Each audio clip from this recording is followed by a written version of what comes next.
Su aplicación en estados financieros, que hace que permita a la gerencia medir el progreso comparando los resultados alcanzados con las operaciones planeadas y los controles aplicados. ¿Qué quiere decir? Que al comienzo de un periodo generalmente se reúne el gerente general, se reúne el financiero, se sientan y se ponen a analizar todo lo que quieren, se ponen a planificar toda la parte financiera a todo el periodo, ¿no? Todo el año. Entonces, de acuerdo a esta planeación financiera que se realiza, el financiero o el administrador financiero va a poder controlar de acuerdo a los lineamientos que han quedado en la empresa. También se informa sobre la capacidad de endeudamiento y la rentabilidad financiera. Bueno, en el análisis de los horizontal y vertical nos ayuda a eso, pero también existen otras herramientas, por ejemplo, que se llaman los ratios financieros, que nos dan una idea más precisa de la capacidad de endeudamiento y rentabilidad financiera. Vamos a tocarlo un poquito en la parte práctica, solo como para que los conozcan. Ahora tenemos que la comparación de acuerdo a las metas trazadas. Eso es cuando se planifica, ¿verdad? Entonces, por ejemplo, aquí se planifica en el control de gestión.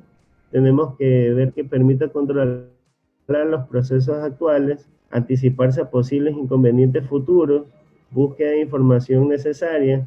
Esto es muy importante porque siempre hay que tener información y datos correctos y actualizados. Si no, no sirve. Tenemos que tener una eficiencia de recursos, un monitoreo de metas establecidas. Ahora lo tenemos en la parte de los indicadores, tenemos una creación de matriz de indicadores de gestión. Cuando trabajen en la parte financiera, se hacen matriz de indicadores. Casi todos se hacen matrices para con eso poder evaluar y poder controlar lo que se está haciendo en la parte financiera de la empresa. Signos vitales de una organización quiere decir que así como los doctores revisan a un paciente, nosotros podemos ver cómo va el estado, cómo está la salud de la empresa. Y si ésta se encuentra mal, preparar estrategias para poder solucionar los problemas que tenga. Deben derivarse de la misión, comunican estrategias y mejoras continuas no temporales. En esta parte debe derivarse de la misión. Toda empresa tiene su misión, su visión. Entonces, los indicadores tienen que ser en base a la misión, a los objetivos específicos, a los objetivos generales de la empresa, etc. Ahora, las metas trazadas de acuerdo a las actividades, se debe crear un tablero de control o un dashboard donde se puedan analizar todos estos indicadores financieros y poder ver y analizar los distintos periodos para ver las diferencias que hay en las cuentas financieras, por ejemplo. Análisis de la situación actual, intervienen factores externos y también factores internos. Primero los procesos básicos deben ser establecidos, luego las metas y por último determinar una estrategia. Por ejemplo, los factores externos son las externalidades que afectan a la empresa y no precisamente viene de algo de adentro de la empresa. Entonces tenemos que tener un backup para poder resistir en algún error que pueda suceder a la empresa por una externalidad.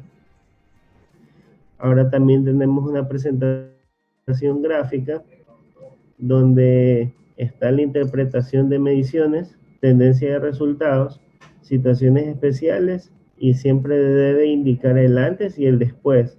Eso, por ejemplo, se lo ve mucho en los dashboards, lo que les decía, las tablas, porque ahí uno puede analizar el antes y el después de la gestión financiera que se realiza, ¿no? Y se deben presentar los escenarios con gráficos. Siempre se deben presentar con gráficos porque es la forma más sencilla de poder entender cómo se encuentra la situación financiera en una empresa.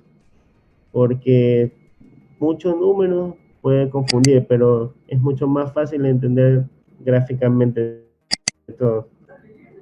Entonces dice, una vez realizado lo anterior, hay que comparar los resultados siempre en escenarios gráficos, lo que les decía, que permitan modificar las variables. Comparar datos en los mismos espacios de tiempo para lograr resultados objetivos. Es como, por ejemplo, en la economía, no sé si ustedes han notado a los analistas económicos que dicen, por ejemplo, el PIB, el primer trimestre ha variado en un 0,7% con respecto al periodo anterior. ¿Qué quiere decir? Que se está evaluando en el mismo espacio de tiempo. Quiere decir que se está evaluando en un trimestre actual con un trimestre del periodo anterior. Eso quiere decir, no puedo evaluar el primer trimestre de este año con el tercer trimestre del año pasado, ¿no? A eso es lo que se refiere, los mismos espacios de tiempo. Determinar el costo de la oportunidad en cada uno de los análisis. ¿Qué quiere decir esto?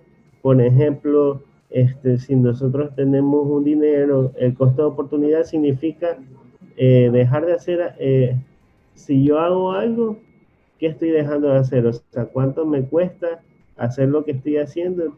Y podría hacer otra actividad. Por ejemplo, si yo tengo un dinero, ¿cuánto me cuesta si yo lo tengo muerto en mi caja? Cuando podría ponerlo en un certificado de depósito que gane una tasa de interés. O de pronto puedo meterme al mercado de valores y puedo negociar, o ya depende de la estrategia de cada financiero, ¿no? Entonces tiene que hacer varios escenarios y ver el escenario que representa más dinero, significa que ese es el que se debe escoger. Por ejemplo, si no se hace nada con el dinero, obviamente el dinero tiene valor en el tiempo, ¿no? Entonces es preferible que gane intereses o hacer negocios con por ejemplo, se analiza si se necesita una maquinaria, un activo fijo, y si eso a futuro me va a traer un mejor rendimiento, también lo puedo hacer. No simplemente el financiero hace inversiones en bancos, sino que también hace análisis de compras de inventarios, compras de activos fijos. Entonces, todos estos indicadores nos sirven para evaluar eso.